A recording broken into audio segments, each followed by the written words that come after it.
Locked in the bunker, shadows shake. One man clapping secrets awake. Board games living, dice they break. Echoes pound and hearts they quake. In the bunker, board games rolling. One man clapping, stories growing. Hard rock thunder, speakers blowing. Clapping loud, the unknown showing. Welcome to the sound of one man clapping. I am the one man coming to you direct from the bunker, living the dream and dreaming of living. True friggin' story. This is a podcast about board gaming culture, and growing old gracelessly. Something I tend to do with aplomb. Sharing with you today all the games that were. I'm going to talk about what's coming in with incoming! 4 exclamation marks. We'll hit the crowdfunding vibes with Fomomofo, and then we'll chat with the voices in my head before giving someone the clap. On with the show.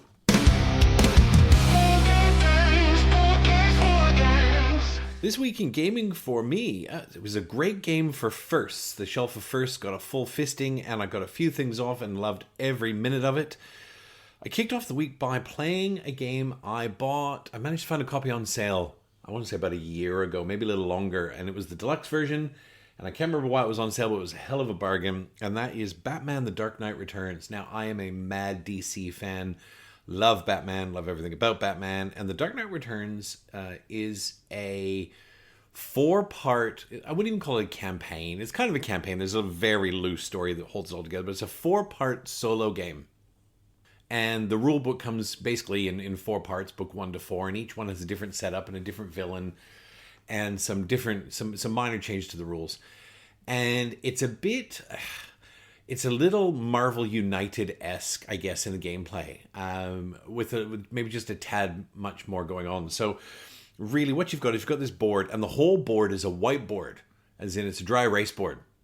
It's not white. It's a dry erase board. You've got a dry erase marker, because as you play, you're going to make changes to the board, including connecting areas with new paths. You're going to be locking areas off by scribbling them out. You're going to be making changes to the board which involve changing your gameplay. And in The Dark Knight Returns, you've got basically 12 rounds. And you've got 12 rounds, which is 12 turns. And in a turn, you're going to flip an event card.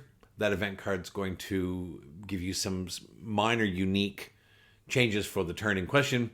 You're going to make a move, and Batman can move quite freely. You know, he can swing from rooftop to rooftop, and there are some small limitations on that, but he really can move around a lot. It's not like move 1 or move 2. He can basically, he has unlimited move until he gets to a new sector, and then you're going to interact with that sector. And interacting with that sector might involve dealing with some bad guys, which are called mutants in the game. It might involve dealing with some cops who are good guys in the game, but they tend to get in your way because I'm Batman. And dealing with reporters who get in your way. And all 3 of these different factions, every space you go to is divided into thirds, like there's a little Mercedes symbol in the middle, and a faction blocks out 1/3 of that space. And so if you deal with the faction in question, and you can't deal with reporters, there's no way for Batman to deal with reporters, but you can deal with the mutants and cops. And once you deal with them, then you can have access to the space that's below, which might be clear off a reporter. You know, it's one way you can do it. You can't do it directly. Or it might be clear off another mutant. It might be increase your health. You've got 3 different stats that you have to manage through the game.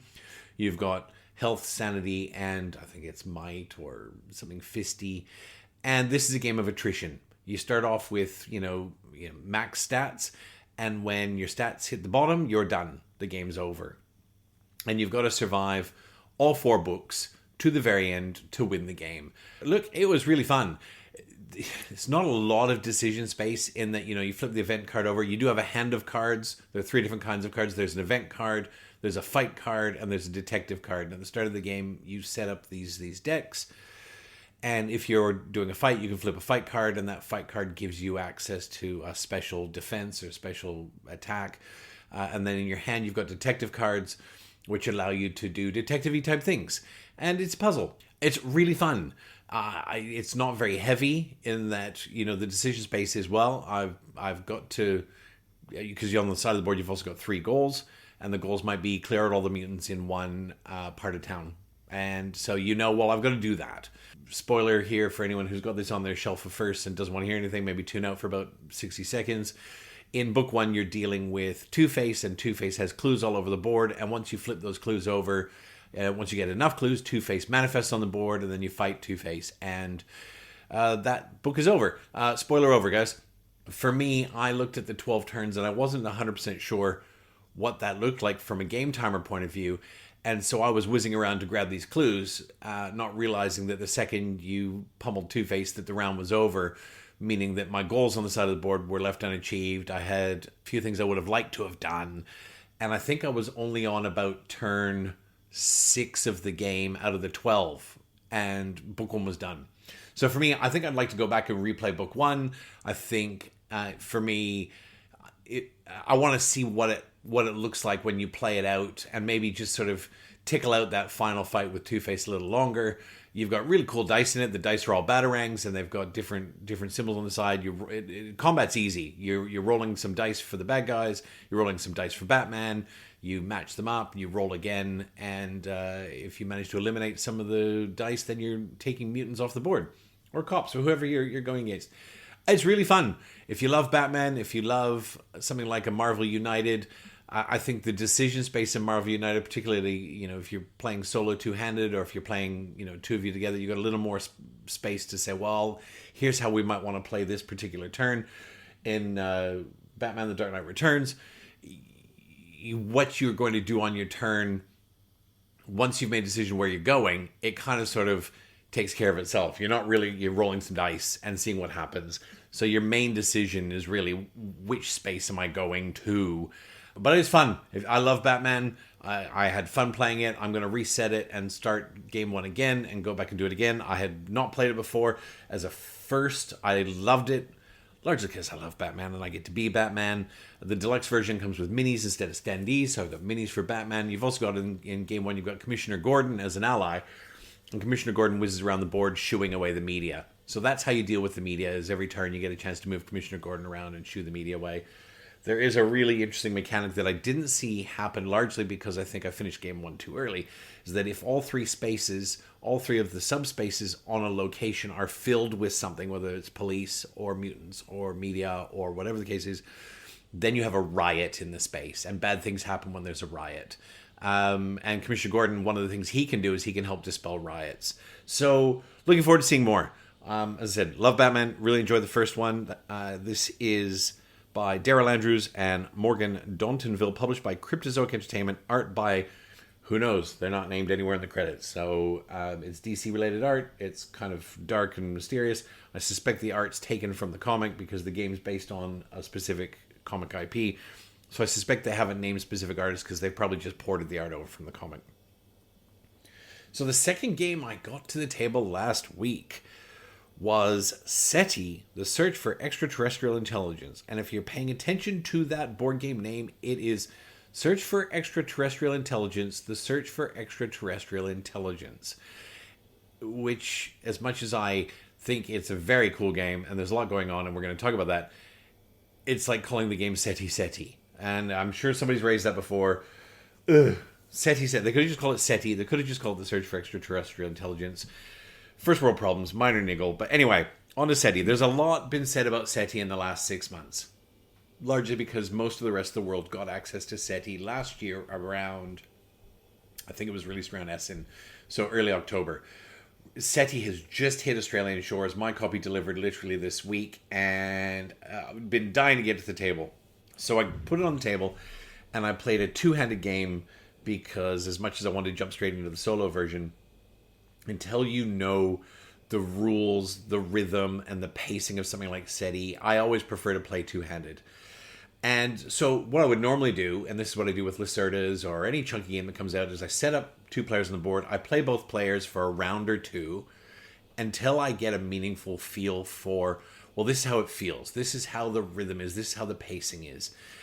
And to be honest, I got so swept up in just the decision space, the board space, whoa, what was that?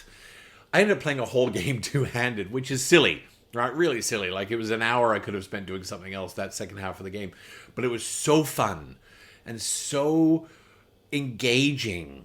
And I know there's a lot been said about SETI, so I'm not going to rehash everything there is about SETI. But I did tear it down with the intent of playing a solo game after that.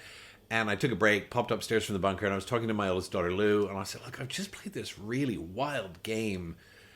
I actually think you'd love it. And Lou doesn't play many games because she's 18 and, she's got her own life. And like, Dad, board games are, whatevs. And she said, you know what? I'm in the mood. So she came down and we played SETI 2-player. And it was fantastic. There are some things about SETI that I think probably aren't best at 2-player, and I'll talk about those. But actually, Lou, who regularly will play Lacerdas because her brain's wired that way, came off of the SETI game and went, I think that's the best game I've ever played. She loved SETI, and she said, actually, I am really looking forward to playing that again. So if I can get Lou to the table and have her going, now she loves that supplanted Kanban. Kanban EV was her favorite game of all time. Previous to that, she absolutely loves Kanban. She thinks Kanban is a masterwork of gaming. And to be honest, if I thought I could get her to the table more often, I'd probably get my own copy of Kanban. As it is, I can borrow it from Super Trooper anytime. He's got Kanban Super Deluxe. But SETI was great. So the things I like about SETI. So if you've had no exposure to SETI yet, I'll give it a quick run through. In SETI, you are searching for alien life. There's a board in the middle that spins around. And so you've got the different layers of the solar system. You've got 3 different layers that actually move. So Earth's at the center, and the second layer has things like Venus and Mars, and the third layer has Jupiter and Saturn. And then the outer layer of the solar system doesn't spin, but you have things like comets and asteroid belts and whatnot. And the purpose of the first half of the game, or the first part of the game, is you've got to launch probes. You've got to launch probes out, and they've got to go out into the solar system. And as you get those out, you're going to get certain things. You're going to get resources. You're going to get publicity, because the media is going to go, ooh, this company's out there. They've just got to Venus. They're exploring Venus. You get publicity, and publicity is a resource you could spend.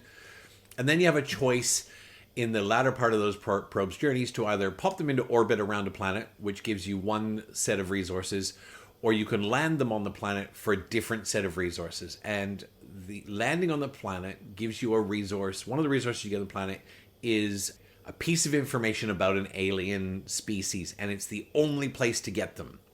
So if you don't land on the planet, it's very difficult to unlock these alien species, because at the top of the board, you've got 2 alien species that come out of 5. There are 5 included with the game, and I think SETI's ripe for an expansion that literally just gives you 6 more alien species. I think they could do that very easily. It's a small box expansion. Here's 6 more alien species. Go for gold. And that really, from a replay point of view, would just open this up. Not to say the replay isn't great. I think SETI's got a lot of replay. But you go to the planet, let's say you go to Venus, and you go into orbit, and you're going to get income boosts. You're going to get a resource. You're going to get a publicity. You're going to get some of those resources. If you land on the planet, you get points, and you get one of these. You get a fragment of the alien information. And to unlock an alien species, you need a purple one, a blue one, and a yellow one. The only place to get yellow ones is on planets. You've got to land on planets. So, part 2, you've got to scan the universe. So whichever way Earth is pointing, you can scan on your turn, and you go, ba-do, and it goes out, and there's 8 different sectors around, 6. There's 6 different sectors around Earth. I don't know. There's sectors. It's 6 or 8. I can't remember. And they're colored. There's yellow, blue, black ones. So it must be 6. Anyway, that part's irrelevant. And out in these sectors is data. There's a little pool of data out there. And depending on the strength of your scan and some other boosts that you can add to it, you're going to collect those data, you're going to put them on your player board, and you're going to swap those data out with a little token of your player color. And once all that data is done, those sectors get an area majority check, okay, which is really cool. So the sectors might need between 4 and 7 different data cubes mined off of those before the area majority check is done. And then whoever wins that area majority is going to get points, a couple of bonuses, and then you get the blue alien segment, which allows you to unlock the blue spot for an alien race. And then the purple ones, I tell a lie, that's how you unlock the purple segments of the alien race. And then the blue ones, on your player board, you have this track that you're filling with data. As you get these little data bits from scanning the solar system, you're filling this track up with data, which has all kinds of combo stuff in it. There's modules you could slot into there for bonuses. You have ways to increase your income and publicity along there. But if you fill that all the way to the end, then one of the actions you can take is to mine your own data, basically. And you wipe that out, and you get the blue segment. Now, once an alien race has the blue, the purple, and the yellow one filled in by whoever's done it, the little alien board flips over and you have a whole new mechanic added to the game. And that mechanic is very loosely thematic, is Euro of the Euro, but you've got more placement spaces that open up, and you've got a deck of cards that add to the cards you can now get. And we haven't talked about cards yet. And so then you unlock the alien species, and really cool stuff happens. Each alien species has a very loose theming about how they interplay and what they're about, but really it's another Euro space, another Euro section that opens up. And to be honest, there's 5 rounds in SETI. I found in the 2 plays that I did that by the end of round 2, both of those were opened up. So it wasn't really something that you're looking at, oh God, it's round 5 before we've unlocked the 2 alien species. That's really boring. I've only played 2 games, but in both of them, I think they were both unlocked by the end of round 2, which is fantastic. And all of a sudden, your decision space gets wider, which is wonderful because now the alien fragments you're getting, the yellow, the blue, and the purple ones, they get cashed in for different bennies, different benefits that the alien species are able to provide, whatever that species is. And so you're still getting those little alien fragments by scanning, by landing on planets, by analyzing your own data, but now they give you, rather than adding it towards the unlock of the species, they give you specific benefits from that species, which can be points, they can be more cards from the alien species, they can be... One of them has this really cool mechanic in that you get these cards, and then when you play the card, on the score track, you've got to put a marker 15 spaces ahead where you are. And when you cross that, you get the huzzah benefit from the card itself. And thematically, that's because this particular species is 7 trillion light years away and there's a delay. So you're sending off a, hey, this would be really cool if you could share this with us. And it takes so long for that to go out and come back. And then you get that benefit on a delay. Really clever, really cool, really interesting. The part I really love about SETI is the card play. Now there is an Arc Nova stack of cards. I played 2 full games and we didn't go through all the cards. So I played a 2-handed game and then I put those to one side. In the game with Lou, we played with more cards. And at the end of that game, there were still about 30 or 40 cards we hadn't touched. So there are gazillions of cards. And each one of them has a unique piece of art, a unique little bit of flavored text down the bottom. And in most cases that I could see, it's something factual. So it might be about the SETI telescope in Parkes in Australia. It could be about, I don't know, I was so so enamored with the gameplay, I wasn't doing flavor text. But these cards are multi-use in a massive way. So the card you can simply cash that card, you throw that card down, in the top left there's a free action or a free resource, and that resource is usually either a publicity, an extra move for one of your satellites. I think there's 3 or 4 different resources. You throw that down and you cash it in, you spend the card as a free action. It doesn't count as one of your turn actions, and you get to do that little tiny action at the top of the card. The top of the right card is a colored sector. It's red, yellow, blue, whatever it is, black for the sectors. That's right, red, yellow, blue, black. So there are 8 sectors. And when you scan, you choose the scan action, you can burn one of your cards and you get an extra scan in the colored sector that matches the card. Now, this is wonderful for 2 reasons. One, it advances your presence in the scan sectors and puts more data on your board. But if you're pointing at a yellow sector and you take the scan action, it goes out from Earth and you're scanning that sector. If you're playing a card with a sector you're not pointing at, it allows you to scan for a sector that might be totally behind Earth, which is a couple of rotations away from actually pointing at it. And, I guess ostensibly that counts as maybe, we're bouncing that around Earth on satellites to scan the other way. Whatever. But it allows you to I guess, advance your scanning in the sectors in a way that you can either double up on the one you're pointing at because you like that one, or you can scan in the completely opposite direction. Let's say you're almost ready to complete a sector, and one more scan will do it, and it's behind Earth. You can play that card, it completes that sector, and then after your turn, you do the area majority and blah, blah, blah. Then the card itself has a cost value on it that you pay in money. And money is so hard to get in this game. Oh my God, it's so tight. It makes Everdell look loose. And so you pay money, you play the card, and then that card will have an action on it. And there are only 6 or 7 different actions, but the cards have clusters of actions built on them. So an expensive card might have 2 or 3 clustered actions on there that might work well together, they might not, or they might have a double up of the action, so it might be scanned twice, or so you've got the card play itself. And then the cards will also often have a section in them for either a goal you need to achieve. So the goal might be have 3 satellites on Jupiter, and when you do that, you flip the card over and it counts as an end-game goal. And the more goals you have at the end of the game, some other achievements will say, well, you get 5 points for every goal you achieve. And then the cards could also have a gold band in them, gold, not gold, G-O-L-D, and it will say, for every satellite you have in or around Saturn, you get 3 points.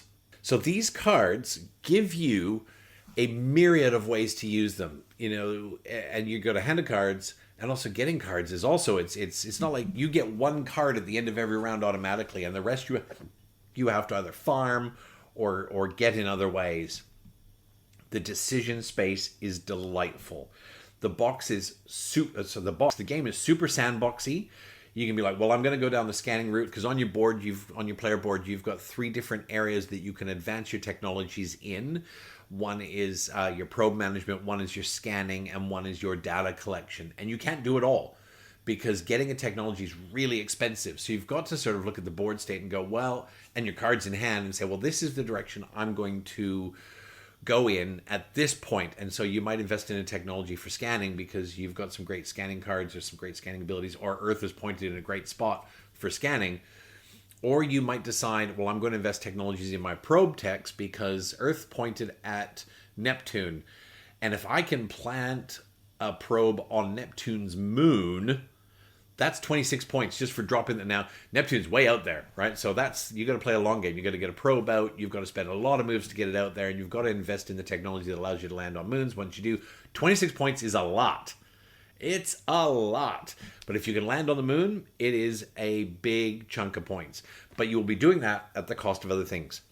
I think SETI is a delight. The only, I guess, it's not even a concern, but the only, I guess, hesitation I have is I think the scanning mechanic is underpowered, and I think if you play a scanning game and everyone else at the table is playing a probe game, I think you're going to be outmaneuvered. I really do. I think that the area majority, if you start getting area majority in a place, then the incentive, like if you get an early lead in one of the scanning sectors, the incentive for other players to then get in there and invest there is pretty low, because the benefits for being second, while there are some, they're not fantastic. Other than you get those data cubes, which allow you to mine your own data on your board, right? So there is an incentive there, and if you don't scan at all, then you're going to have a hard time. Like, I've only played 2 games. I'm going to play a couple of solo games in the coming week, I think. I'm going to reset it up before I head back to work. It's a public holiday here in Australia today, so I think I'm going to set it up for some solo runs, because now that I know the game movements and mechanics inside out, I can tackle the solo and maybe get a solo game in before this coming weekend, or 2 or 3 really, because it plays pretty quickly. We'll see. And I might just take one of those games and play a pure scan game and see how it comes across. But anyway, SETI, great game. It's only just been released on Australia's shores. I got my copy last week. Spoiler alert for incoming. Enjoyed SETI immensely. SETI is by Thomas Holick. There are 11 artists in the credits. I'm not going to sit here and make you listen to me read artist credits for the next 4 minutes, but there are 11 artists, and the art in SETI is excellent, and it's published by Czech Games. This last week, I got a game to the table. This was not a first. This was not off my shelf at first, but this is a game I love, and I had not gotten it to the table in well over a year. And it was part of, if you listened to the bonus episode last year with Super Trooper, this was part of my tabletop aspirations for 2025, which is games that I absolutely was determined to return to the table. And it's a solo-only game, and that's Nemo's War, the Ultimate Edition. Now, Nemo's War, it's a war game. Make no mistake. But what's interesting about Nemo's War, and let me not bury the lead, Nemo's War is amazing. I absolutely adore Nemo's War, despite the fact that to date I have never won a game of Nemo's War. It's a bit like Robinson Crusoe and I guess Frostpunk in that sort of way. And I know you can win Nemo's War. I'm just not very good at Nemo's War. But in a game of Nemo's War, you have actually 8 different, I guess, mandates you can choose at the start of the game for Nemo. Whether he's a pirate, whether you're choosing a war mandate, whether you're choosing an explorer mandate, and there are different things you need to manage. So, for example, there's on the track there's an aspect called notoriety, and if you're playing the explorer mode on notoriety, your game's over if your notoriety hits like 35, for example. It's done because you're too infamous. You've been too dangerous. You're an explorer. You're not meant to be strolling around, smashing boats and whatever the case is. Whereas if you're playing the pirate, well, your notoriety could be maxed out at 50. And it's not that no one cares, but it's not going to end your game. You're a pirate, right? And you're going around and you're absolutely blowing everything out of the water and having a great time and pillaging and searching for treasure, etc., etc., etc. Nemo's War is, I would say the barrier to entry with Nemo's War, unfortunately, is quite high because it's an unusual game to learn in that it's not complicated. In Nemo's War, you're going to flip a card from the event deck. There's probably going to be some kind of test on that card, and the test is a die roll. You're rolling dice, 2 dice, and it'll be test 8. You're going to get 8 or higher, and you have different things you can spend to add device roll modifiers, right? And that's easy. So you do that. You roll your dice. If you fail, there's often some kind of perilous consequence. You lose one of your key resources. Your key resources are Nemo, crew, and hull. And if any one of them gets to 0, you're done. There's no money in Nemo's War. It's really just your 3 key ship resources and your treasure hoard of whatever you're collecting. And treasures can be endgame points. Treasures, sometimes you pull a treasure and it'll say you can spend this treasure for a reroll, which is really cool, or you can keep it for 3 points. So you've got that agonizing, well, am I going to keep this for 3 points or am I going to spend it? You've also got, I think, 6 crew members. And each of the crew members has a one-time use. So it might be extra action points. It might be a reroll. It might be a +3 device roll modifier. But you use it once, and then that crew member dies. And that crew member has endgame points. So if they're alive at the end of the game, you get points. If they're dead, you get none. So you have all these really tight, meaningful decisions every single turn. But you're going to flip a card. You're going to do the test that's on it. Pass or fail. If it's pass, it goes in your pass pile, which will contribute points at the end of the game, depending on the icons on the card. If it fails, it goes in the fail, and usually something bad happens. Your notoriety can go up, or you lose resources. And then you're going to roll dice for placement. So at the start of the game, you're rolling 2 dice. If you roll a 2 and a 6, you're going to put new ships out at space 2 and space 6.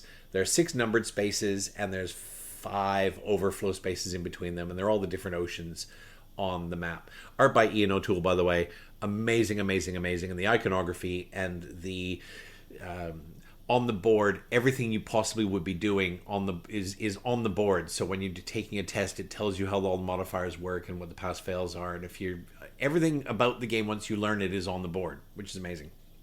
And all of that's fantastic. But I think the barrier to entry lies in the fact that the rule books, while really well written, are split in half. There are 2 totally different rule books. And until you've had a chance to get your head around Nemo's War and refer to them once or twice and really learn the game, you kind of can't keep straight in your head which of the rule books you need to go to. So you go to one rule book and you get to a passage and it'll say, well, you actually need to look in the other rule book for this. And I think that in and of itself presents a barrier to entry that is not insurmountable, but means that Nemo's War is for a niche group of gamers. Anyway, back to the gameplay. So you're going to place new ships out, and they escalate as you get through the game and you move through your event deck. There are a number of cards in there that will escalate the game, putting in stronger ships into your draw bag. You've got a draw bag, you pull the ships out, you throw them on the board. So the ships go out, and then, depending on what you've rolled, so if you roll a 2 and a 6, you put a ship out at 2 and a 6, and you get the difference between those in action points. So that's 4 action points. And so to move to a new ocean is 1 action point. To initiate a combat is 1 action point. To repair your ship is 2 action points. To rest your crew is 2 action points. There is no way in the game, unless you draw a card that does so as a test, to refresh Nemo. So Nemo goes down as the game goes on. If he gets to the bottom, you're done. There are a number of cards that will do so, but there's no core action that refreshes Nemo. However, there are core actions that will repair your hull, rest your crew, for example, which is great. And then you're going to sail around and make decisions. You also have an option to refit. So you draw 4 random technologies at the start of the game, and you can pay a resource in salvaged ships. So if you destroy a ship, it goes into your sunk to the bottom of the ocean, which gives you points at the end of the game, or you collect the parts for salvage and they can be spent on new technologies, which upgrade the Nautilus, which is great. You need those upgrades to win. Not that I've ever won. Nemo's War is awesome. The rhythm and flow of the game is fantastic. Because it's one player, you're not taking a turn and then dealing with bot stuff. It's made for one person. It's a one-person game. They have a two-player variant where you kind of share the decision space. That's insane because Nemo's War is a single-player game. And I get why they did it because there are probably some people like, well, I'd like to play this with my girlfriend, my wife, or my brother, or my best friend, whatever the case is. I can't think that Nemo's War would be improved in any way, shape, or form by having to unpick this decision with two people. Nemo's War, the flow is fantastic. You draw a card, you take your turn. You draw a card, you take your turn. And then there's this horrible mechanic, which is wonderful at the same time, that if you roll doubles, so remember your action points are the difference between your dice. If you're rolling doubles at the start of your turn, and if you're rolling a dice at the start of your turn, you roll doubles, you get 0 action points. You roll double fives, 5 minus 5 is 0. So other things happen. It's called a lull turn.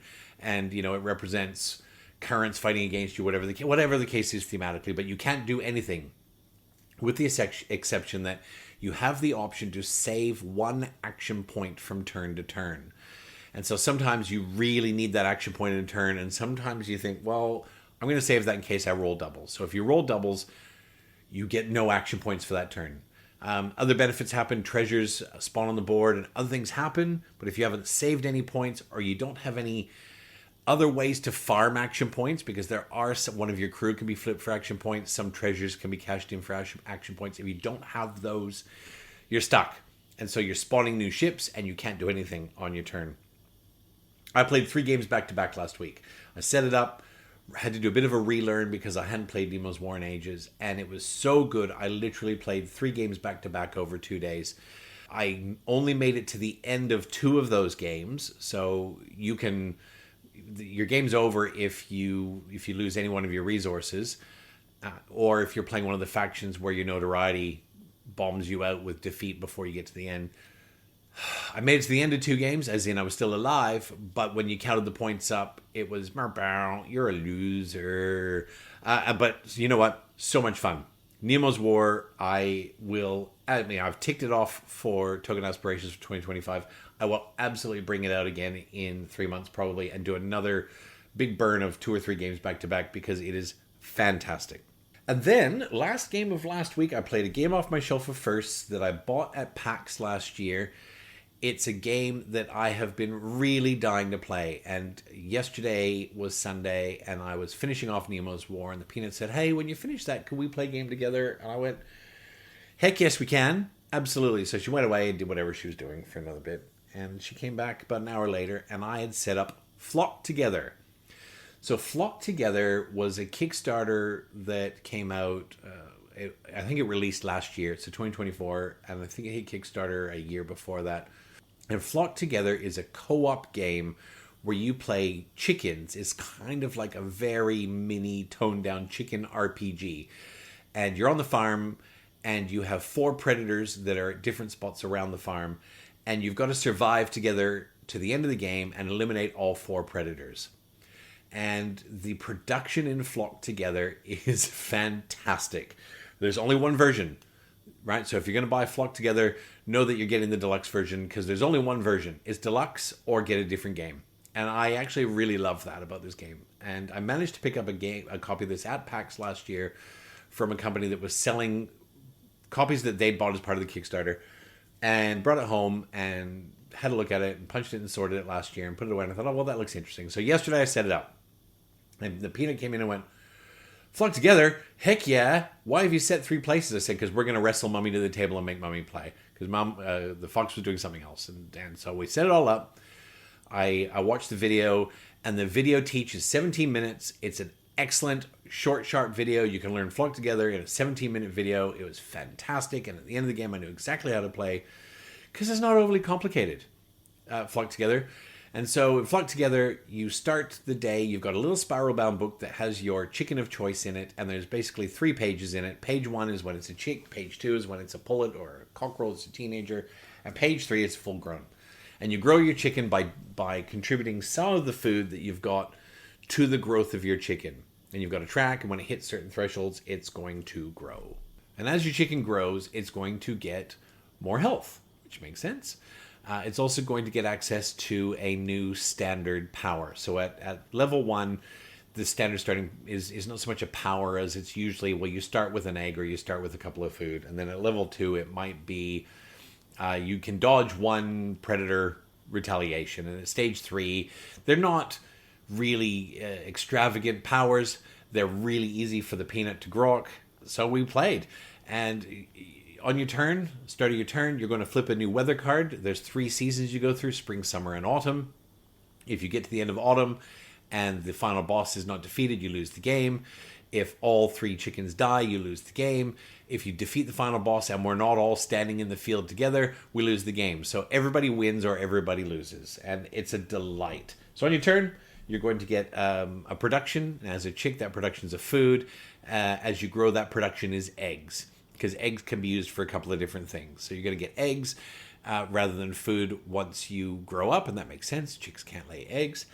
And then so you're going to do your production. You're going to flip a new weather card, and that weather card adds a layer of, for this round, this is the determination. This is an extra thing you've got to consider. So for example, you flip a weather card and it's a hailstorm. And that is, if you end your turn outside, you're going to take 1 damage. So that means that whatever you're doing, by the end of your turn, you've got to be in the chicken coop. And you might go, well, I want to do something else with my turn. Because your turn is 2 actions. So for your turn, you can forage to get food. You can eat your food, which depending on whether you're standing in the coop. If you're standing in the coop, it's going to heal you. If you're out in the field, you're going to grow. You can fight. You spend food to fight. There's 8 actions. They're really simple. They're all laid out on your player board, which is fantastically laid out, very easy to understand. And then the weather comes out, and then you get 2 actions. 2 actions, and then it moves on to the next person. Once everyone has taken their 2 actions at the table, you advance to the next day, you flip a new weather card, and you do it again. So there are essentially 21 rounds in the game, and it's done. There are 4 predators on the board, and each of them have their own spiral bound book. And if every one of them that's still alive, when you move to a season, it grows. So they start off, we were fighting Hens Gruber. Hens Gruber was a raccoon. And Hens Gruber was a raccoon, and every time you punch him, he not only hits you back, but you roll a die. Depending on the die roll, he steals some of your food, because raccoons are turd buckets. If Hens Gruber is still alive when we go from spring to summer, he's getting stronger. So you flip the page in his book, and he gets bigger. The nice thing is the hits you've done in each season, they stay and accumulate, but he does get stronger, just like the chickens as we're growing. So then you've got to deal with Hens Gruber at level 2. So the sooner you knock these guys out, the better it is for you. I loved Flock Together. The Peanut loved Flock Together. The Fox, spoiler alert, loved Flock Together. And what I was most impressed with, I think, is that it was an hour and a half. It was a 90-minute game. The Peanut's 9 years old. Holding her attention at the table for an hour and a half is amazing, because she'll play something for 30 or 40 minutes if it's super engaging. Like, she'll play Raccoon Tycoon.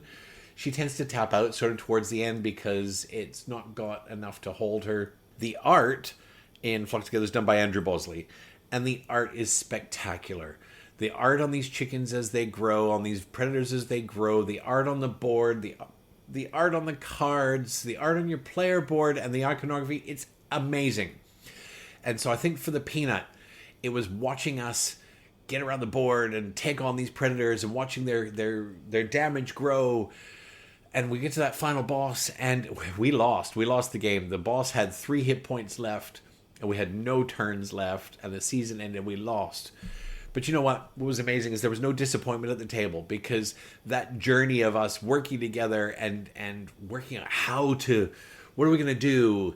And by the end of it, the Peanut was looking at her board going, okay. So I can move out there and spend this food to grow, or I can move to the coop, and I've got these 3 food I've saved up. She worked out early on that she could, lay a ton of eggs.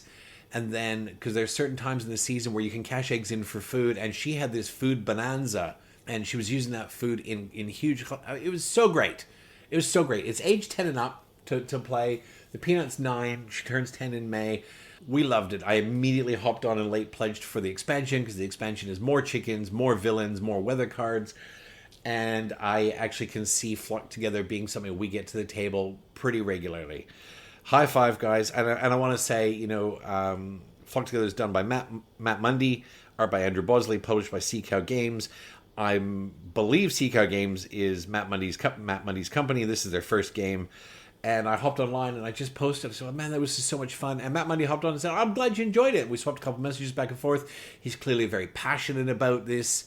And I think for a first game, well done. It's not Pandemic Legacy.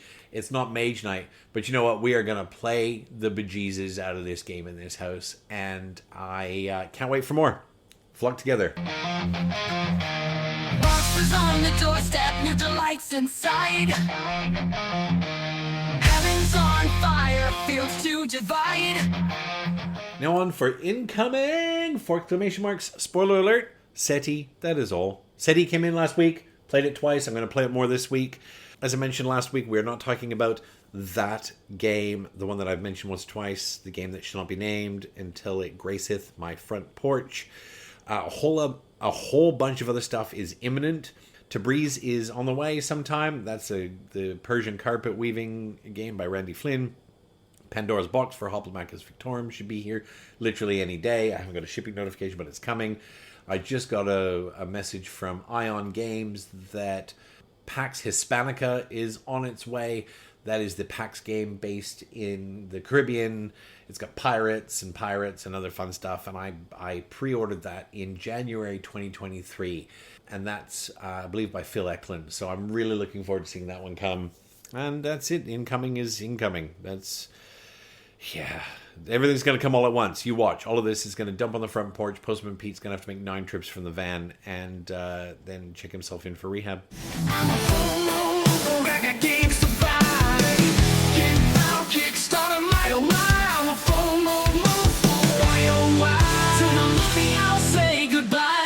This week on Fomomofo, a couple of updates, a couple of commentaries here. The first I want to talk about is the Everdell Silverfrost campaign, which I talked about last week. I was in for $1 on this, and I think I spent a bit of time going down the rabbit hole with this campaign and I guess unpicking it a little bit. And I love Everdell. I think it's a great game. I really like Far Shore. But the campaign itself, it's a little weird. And I'm not sure whether they've changed marketing managers or whether they're just going, well, it's Everdell, we don't have to work too hard. But for one, there's no content attached to it at all. There's no videos of play, there's nothing, and it's not like I need to see another play by Rado or another, but I'd like to see it on the table and really see it in motion. There's a rule book, you can go read the rule book, but, it doesn't really give you a feel for the rhythm of the game itself. Everything on the page seems to be a render. There doesn't seem to be any practical components. There's no photographs. There's really no substance to the campaign at all. I have no doubt the game will fulfill. This is Tabletop Tycoon. They make a lot of games. They've made millions off Everdell. I think the campaign's getting close to $1 million all on its $1 million Australian anyway, all on its own. So I don't think there's any risk attached to it. I just am, going to sit back and hold on at this point. It was only $1, but at the same time, I don't think I'm going to go in for this because if I want to play Everdell, I'll play Everdell. And if I want to play something that's Everdell adjacent, I'll play Far Shore. If it comes out next year and the reviews are, wow, this is now the definitive Everdell-esque game, well, then I'll look at it. But for me, it kind of smells like, well, we're Everdell, so this is what we're going to do, and we're just going to put it up there. But maybe not. Whatever. So, Everdell Silverfrost, by the time this publishes tonight, this episode, I think it's only got a day or two left, but I've removed my $1 because I think I'm going to save my money for the spaces. The other one that I'm watching closely, the Pest expansion pledge manager is opened for late pledge, and the pledge manager is opened. Now, I have Pest. It's sitting on my shelf at first. It's literally still in shrink. Pest was a really interesting one from Arcona Games, and Arcona, if you're following what they kind of do, they're really the kind of company that crowdfunding was made for. They don't really go to retail unless retailers have backed their games. They make interesting, different games. The other one they've got live right now is a game called Philharmonics, which is like space orchestra. They've got interesting concept. It's interesting. Pest looks interesting. It's just one that's sitting on my shelf first, and I haven't played yet. And the expansion adds not just some new content, but some new quality of life stuff. The Capital City miniature that came out with the original, which is a kind of an interlocking plastic centerpiece, it wasn't well made. It got a lot of slaughter in social media. And to Arcona's credit, they've said, look, if you're backing anything in this, you can have the fix kit for this for $1. Or is it free? I think they've said you can have it for $1 and you pay shipping, or you can have it for free as an add-on to anything else you're buying, which I think is really noble. So their fix kit has a new mini for the middle, which is not small. It's like a 5-part plastic mini. It fixes some cubes that were a funny color, some player cubes, and it has some balancing aspects in some of the card decks. And I think they're charging $1 plus shipping if you want it, and I guarantee that costs them well more than $1. Or if you back the expansion, it's free. It's not that I think Pest needs an expansion because I've never played it, but because I guess I feel this, I feel a social responsibility, at least sometimes, in between backing Awakened Realms and Simon monstrosities, to throw my money at the little guys and keep them going.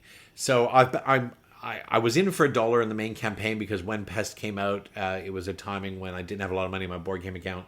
The Pledge Manager, I think, is going to be open until September or something, and it's meant to fill later this year. So yeah, I'll be in for the Pest expansion. The expansion also comes with a big box to hold it all. It's got playmats. Not that I need a playmat, but I've done the math, and getting everything new is significantly cheaper than just getting the bits I want. So yeah, that's coming. The big box looks like it's not going to fit in a Kallax, which will piss me off for the next 20 years.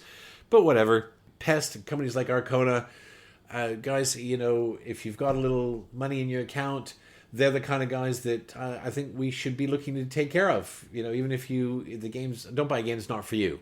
But crowdfunding can't just be for the Mind Clashes and the Awakened Realmses. It's got to be something that, for me personally, I love this hobby, and if we got to a time when companies like Arcona went under because they weren't getting enough, that would be very sad.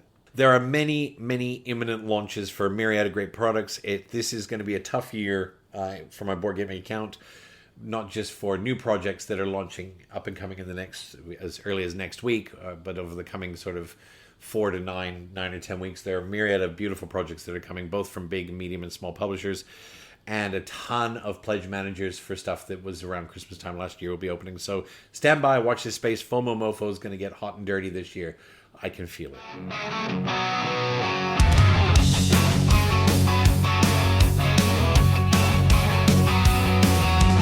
Voices in my head, I'm talking to myself. What board game should I get down off the shelf? This week in Voices in My Head, I want to talk about the joy and sometimes deep, deep pain of game inserts. And I guess I'll preface all this by saying, yeah, first world problems, right? Like if you can afford an insert at all, you're doing well, because if you buy an insert, it usually means you're diverting money from board games or other things in your life. I love an insert. I love a good insert, right? And so, being a regular backer of crowdfunding, so many crowdfunding games, they come with inserts. They come already. It's part of the campaign. It's part of the draw. Certainly Awakened Realms does that. Awakened Realms and Simon, they're really big on inserts. Awakened Realms tends to do quite good inserts. Simon, sometimes not so much. But anything that helps organize the inside box potentially is a good thing, right? Maybe not. But games I have like Voidfall, the game trays for Voidfall are spectacular. And it's also, if you play Voidfall more than once every 10 months, it's very easy to remember how it goes back together. It all goes in this gargantuan, I've got the Galactic box, it all goes in this gargantuan box, no lid lift, it's beautiful. Wonderland's War, another example of a great, great insert. Again, you've got Castles of Burgundy, the special edition. I'd call that insert mid-tier because its functionality is fine, but I think it was made more specifically for the non-deluxe version. The deluxe version fits with a few, I guess, left of center adjustments. And the quality of the plastic isn't so great. But I get everything's a decision for these guys, right? You do higher quality plastic, then obviously you've got to charge more for the game. games that do amazing inserts off the shelf. You know, anything from Eagle Griffin, really. Anything from Eagle Griffin that I've experienced anyway has an outstanding insert. And certainly when you look back at some of their stuff of sort of 8-10 years ago, like On Mars and Kanban and whatever else, their inserts were fine. But certainly as you've moved forward with newer versions, and I'm talking more about Lacerdas because that's what I tend to buy from Eagle Griffin, like Weather Machine and Inventions, the inserts are even better, such that they've color-coded some spaces of them. The insert comes out and it comes into segments, so handing out player pieces is a dream, which I know from memory, the On Mars and Kanban ones, it's like one big sheet of receptacles, and you kind of have to park that on the table, and it's fine. It's fine for storing the game. It's not great for playing the game. And then you've got games like Sky Mines and Civolution, which include tuck boxes. Sky Mines tuck boxes, well, they're okay. It's literally just 6 boxes that you dump stuff in, and they fit in the box. And the boxes are, you've got your player boxes and your other components. But it really is just boxes you're dumping stuff in. The Civolution tuck boxes are great. They, in fact, the card box has high quality dividers in it that allow you to see everything. And so I by and large really love it when a company includes an insert. Some of them are not. I don't own tons and tons of Garfield games. I really only own the South Tigris collection. I own all 3 of those. And the first 2 came with an insert. And to be honest, those inserts are a hate crime. They literally make the game harder to set up, because just even trying to get your fingers in the areas and get these tiny little pieces out is a nightmare. I just can't bring myself to baggy it and chuck it, unfortunately. And the third iteration of that series, Garfield's just going to stuff it. Here's bags. It's just gone. We're not going to try. And I think partly that's because Inventions in the South Tigers has so many parts in it. If you bag it, everything's just packed to the top. So, game inserts. River of Gold's another recent offender. River of Gold is on my shelf at first. It arrived. It's a beautiful looking game. Beautiful box, beautiful board, and the insert's beautiful. The insert's metallic gold. It has almost zero functionality for storing the game. You try and put the game parts in that insert, and you run out of insert immediately, and you're left with bagging extra stuff and stuffing it on top. So it's kind of like, I get you wanted to do something that was thematic for your game, but you've wasted money for you, you've wasted money for us. Either put an insert in there that's functional, or just don't bother, guys. Anyway, the other thing that drives me nuts is games that include an insert, and even sometimes a really functional insert, but no clue, no hint, no diagram on where things are meant to freaking go. Like, honestly, you get an insert, and it's in there, and there's all these spaces, but you've got to go find some YouTubers go, well, this is how I've interpreted this one. And I think the most recent example, Aeon Trespass did that. Aeon Trespass has all these spaces in the box. And you've got all these spaces for cards and all these spaces for bits. But there's no guidance at all as to... And Aeon Trespass has like 10.7 million cards. And yeah, you could... It doesn't work though to go, well, I'm going to put Cycle 1 in this spot, Cycle 2 in this spot, Cycle 3 in this spot. It's like, nope, that doesn't work. Well, I'm going to put all the inventory cards in this spot and all the reactionary cards for the battles. Nope, it doesn't fit. And then they give you this tuck box that you can use to save your game and store your game in. And they go, well, here's 27 dividers. Do it however you like. I'm like, whoa, dude, you spent $7 trillion developing the game. Give me a clue, right? Like, I've got this tuck box, and we've just ended up chucking all the terrain tiles in it. And I've gone and bought a third-party card box from Amazon to store everything in. And to be honest, that's working great, once I've sort of come up with my own system on where to store the cards and how to put them in there. But, come on, man. You've charged me, a lot. Interest was a lot. You've charged me a lot, and you put a bunch of plastic in here, and the minis are all in the right spot, but then I've got 9 trillion cards. Give me a hint. And I watch 2 or 3 videos, and people are, well, this is how I'm storing it, and it works, but, nah. Anyway, first world problems. So, inserts. If you like inserts, you are spoiled for choice. Now, you've got different tiers of inserts. And this might be really boring for you. You might go, oh, hammers, I'm out. Inserts, I'm not interested, I'm out. But I love an insert. Let me just not bury the lead here. I love an insert. I actually have inserts for games I've never played yet. I've got games on my shelf of first with inserts in them. Largely because one of the insert companies I love is called Folded Space. Now, Folded Space does foam core inserts. They come on sheets. You got to pop them out and assemble them. I can get a folded space insert for about $15. And to be honest, the night of assembling the folded space insert is as relaxing as playing a board game for me. I love it, particularly when they're really complicated or there's a lot of different boxes. You know, like the Gaia Project folded space insert. It wasn't $15, that was more expensive, but it had like 32 boxes that you've got to put together and then sort out.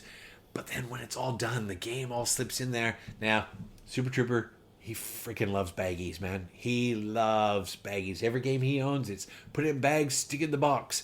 It does my head in. It's his game. Like, I don't care. But for me, I think part of it comes from, being a chef. Everything I store and put away professionally, since I was basically 15 years old, has been meticulously organized, meticulously labeled.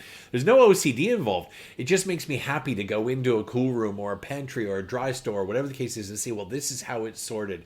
And so when I slide the top off a box, for Revive, for example, and everything is exactly where it needs to be, I love it. Whereas when I open my box of Dune Imperium, that's 35 little bags, and the first 9 minutes is, well, first we've got to sort the bags and sort the parts and make little piles on the table.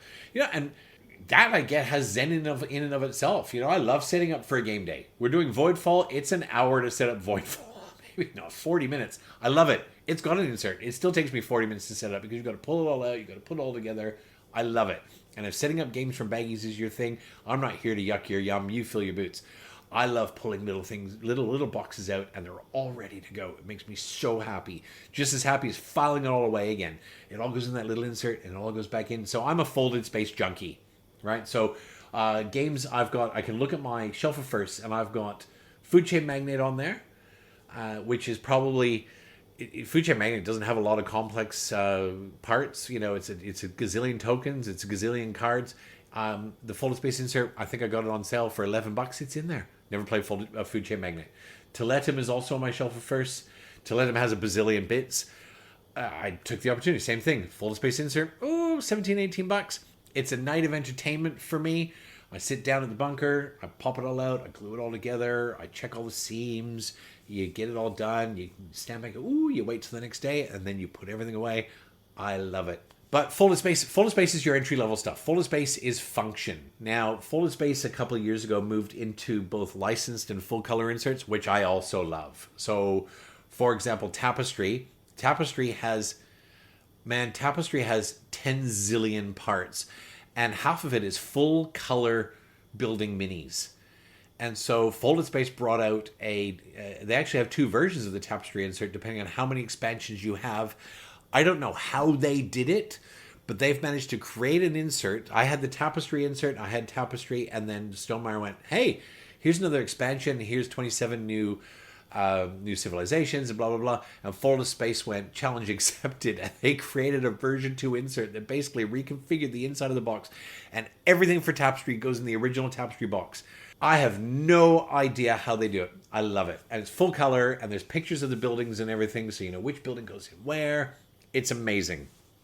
That's Folded Space. Now, sometimes for some of us, that's not enough, right? Let's talk about my buddy Coop. Now, Coop loves games. Coop loves co-op games. That's one of his favorite things, but he also loves campaign games. Now, Coop is a Laser Rocks fangirl, right? So something like Frosthaven, which Coop has everything for, he also has the Frosthaven Laser Rocks. It's not even an insert. It's an outsert, right? It's a crate. And that crate, you need an engineering degree to put it back together at the end of the game. But it is like the TARDIS when you start unpicking it. You pull the top off that crate and it's like, woo. And everything has a little box and everything has a spot and everything's got an icon on it. And it is gorgeous. I don't know how much the Laser Rocks crate is. It's a lot. I don't even care. Coop is single. Well, I don't know. He might have a girlfriend. I don't know. Coop, I don't know. If he does, I haven't met her, and good on him. But he doesn't have any kids. And Coop is a successful middle-aged man like the rest of us. And so his disposal, he wants to, if he can afford the Laser Rocks, that's amazing. Because also when you play Frosthaven with Coop, he also goes, well, here's your individual magnetized laser rock player dashboard, which is a freaking delight. You put this monstrosity in front of you, and it's got spot for all your item cards and spot for all your tokens, and a spot to slide in your player dashboard, and you sit there in front of your little player dashboard, and it is magnificent in every possible way. I absolutely love it. Love it. I love playing Frosthaven, not because Frosthaven's great, but because the experience is enhanced by all of this accoutrement that you just get to sit surrounded by. And it is an experience. It's a day of just being immersed in this amazingness sort of stuff. And then you got stuff in between. You got stuff that's... I have 2 wooden inserts. I'm lucky enough to have 2. I have one that was gifted to me. I have the Broken Token wooden insert for Terraforming Mars that was gifted to me at the very start of all this by Super Trooper, and it's beautiful. And it, again, I don't invest in that sort of stuff often because it's got to be a game that I either A, absolutely bazonkers adore, or B, I've got to get it at a bit of a deal. But I do have... There's a company called Smonex, S-M-O-N-E-X, which is they're a small business in Europe, and they do probably what I would call the prettiest inserts. And there again, it's laser cut balsa wood, but they also do etched plexiglass / perspex lids for everything, and I have that for Spirit Island, and it is so beautiful. All the player pieces there in their own little box with their own click-on lid, and all of the Dahan and all it is beautiful. And yeah, it cost a bomb, but it is absolutely gorgeous. And why? Because I wanted it. Like, I think when you get to that point of an insert, guys, we're not talking about functionality. Yes, it functions, but you're talking about enhancing games that you adore. And again, I think I've got the folded space for Underwater Cities. Underwater Cities is on my shelf of first. I love the look of it. I love the feel of it. I love the way... I've even gone out and bought deluxe resources for Underwater Cities because I could get them on Etsy and they were cheap and they're gorgeous. It's on my shelf of first. I've not played it. That's bonkers, right? Like, I've invested in deluxe resources and an insert for a game I've never played. I mean, let's be honest, that's mental, isn't it? I think it's mental. And I'm perfectly happy. But, that said, inserts. We buy inserts because we need them. We buy inserts because we want them. Or we buy inserts because the one that came with the game is so shithouse you don't have a choice. I'm looking at you, Teotihuacan Big Box. I don't own it, but I'm just suffering the repercussions and the PTSD of somebody who does. That's all. Just a little bit of psychobabble, a little bit of a dump on how much I love inserts, why I love inserts, why I think everyone should love inserts. Inserts. And this week's clap, we're going to give someone the clap, of course. This is one man clapping, so I'm going to clap for somebody. It goes to Matthew Mundy. Matthew Mundy, I mentioned earlier, he is the designer of Flock Together. Now, I'm giving him the clap not just because he created a really cool game. It is a really cool game. And it's a co-op game that has a look and feel that is different to most of the co-op games I've played. It's got stunning art, but also because he's so active on social media and clearly absolutely loves what he does. A gentleman of the sport, and I look very much forward to interacting with his future content. Matthew Mundy, well done, man. I absolutely love the game. It hasn't sat on my shelf for very long, but we are going to play the daylights out of it. Here's to you. Sorry. And that concludes this week's self-induced verbal lobotomy. I feel lighter for dumping my week on all of you. It's your problem now. You can reach me on all the socials. Find me on Facebook by searching One Man Clapping. Email wonmanclapping@gmail.com. You can Instagram me at the number One Man Clapping. And you can help One Man Clapping by dropping me a like on Facebook or Instagram. Or leaving a review on whatever platform you choose. If it's a bad review, I work in hospitality. Don't worry, I can take it. Our next guest is locked in for February for Not All Heroes Wear Capes. I won't announce just yet who it is, but it's very exciting. They are contributors. I want to use the word influencers. They are contributors. They are influencers. They do influence, but I think they'd be offended to be labeled as such. And I look very much forward to having a conversation with them in February and sharing that conversation with you. Thank you as always for your time. This week's episode has been brought to you by the crushing weight of not living in a simulation. Every day it's, can I eat that without dying? Seriously, everything is going to kill you. Everything. Can I eat that? Till next time, get your game on, even if you've got to play with yourself. And remember, board games are friends too. Peace out, mofos.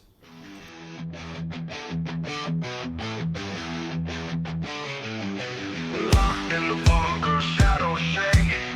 One man clapping secrets away. Board games living, dice they break. Echoes pounding, hearts they quake. In the bunker, board games rolling. One man clapping, stories growing. Hard rock thunder, speakers blowing. Clapping loud, the unknown showing. Oh, and the Too Many Bones Trove chest.